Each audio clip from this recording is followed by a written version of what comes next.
Salam saudaraku, selamat pagi. Semoga kita semua dalam keadaan sehat dan penuh sukacita dalam Tuhan.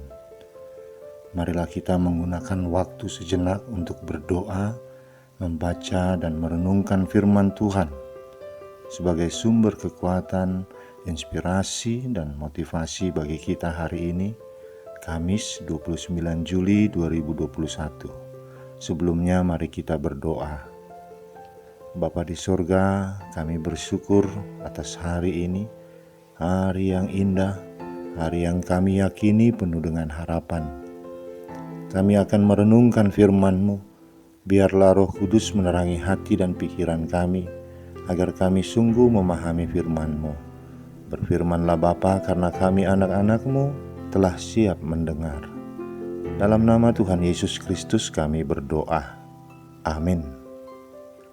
Firman Tuhan yang menyapa kita di pagi ini, Zakaria 7 ayat 10. Janganlah menindas janda dan anak yatim, orang asing dan orang miskin, dan janganlah merancang kejahatan dalam hatimu terhadap masing-masing.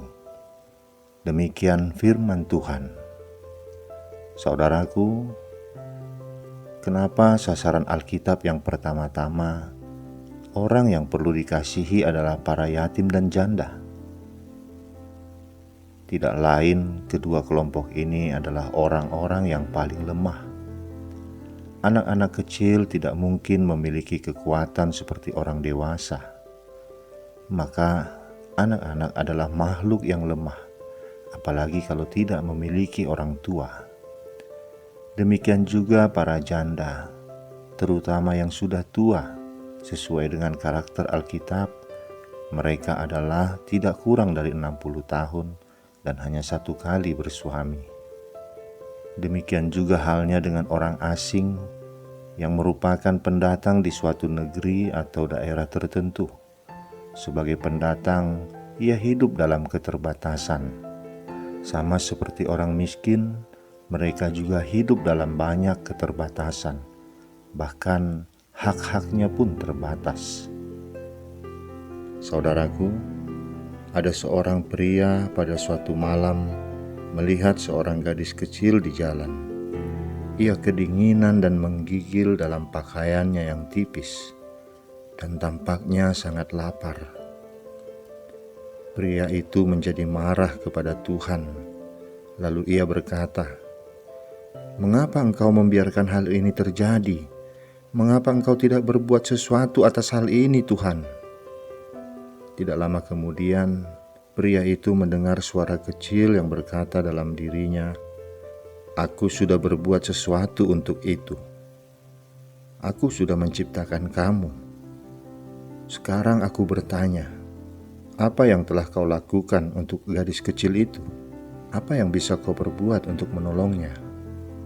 Saudaraku, sebagai orang lemah dan memiliki banyak keterbatasan, janda, anak yatim, orang asing dan orang miskin, mereka ini wajib menjadi perhatian orang percaya untuk diperhatikan, dilindungi dan dikasihi. Sambil mengingat keadaan kita yang sesungguhnya juga adalah orang lemah dan terbatas di hadapan Tuhan. Namun Tuhan mengasihi dan peduli terhadap kita. Itu sebabnya gereja dan orang percaya membentuk yayasan-yayasan dan mendirikan panti asuhan dan panti jompo. Gereja dan orang percaya terpanggil untuk memelihara, melindungi dan mengasihi mereka. Tuhan ingin kita memiliki rasa solidaritas dan empati terhadap keberadaan mereka. Yakobus 1 ayat 27 mengatakan, ibadah yang murni dan tak bercacat di hadapan Allah Bapa kita ialah mengunjungi yatim piatu dan janda-janda di dalam kesusahan mereka, dan menjaga supaya dirinya sendiri tidak dicemarkan oleh dunia. Saudaraku, orang yang mengaku beragama Kristen dan menjadi orang yang paling rajin beribadah tetapi tidak memiliki belas kasihan bukanlah Kristen. Kekristenan seseorang harus bisa dibuktikan dari perbuatannya mengasihi sesamanya. Jika saat ini kita ada dalam kesusahan dan penderitaan, sehingga kita tidak mampu untuk menolong, memelihara, dan melindungi mereka, janganlah kita malah justru menindas mereka dengan menambah lagi beban hidupnya. Amin. Kita berdoa. Bapa di surga, kami bersyukur dan berterima kasih atas firman ini. Engkau ingatkan kami bahwa ada banyak orang-orang lemah di sekitar kami yang patut kami perhatikan, kami lindungi dan kami kasihi. Sebab mereka memiliki banyak keterbatasan. Engkau telah memberikan kami banyak kelebihan dalam hidup ini. Engkau mau kami bertindak, berbuat sesuatu untuk menolong mereka.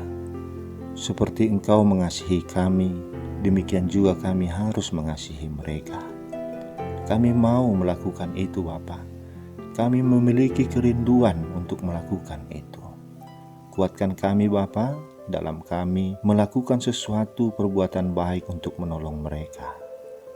Berkati kehidupan kami dan berkati pelayanan kami. Di dalam nama anak-Mu Tuhan Yesus Kristus kami berdoa. Amin. Selamat beraktivitas saudaraku. Tuhan memberkati kita. Salam.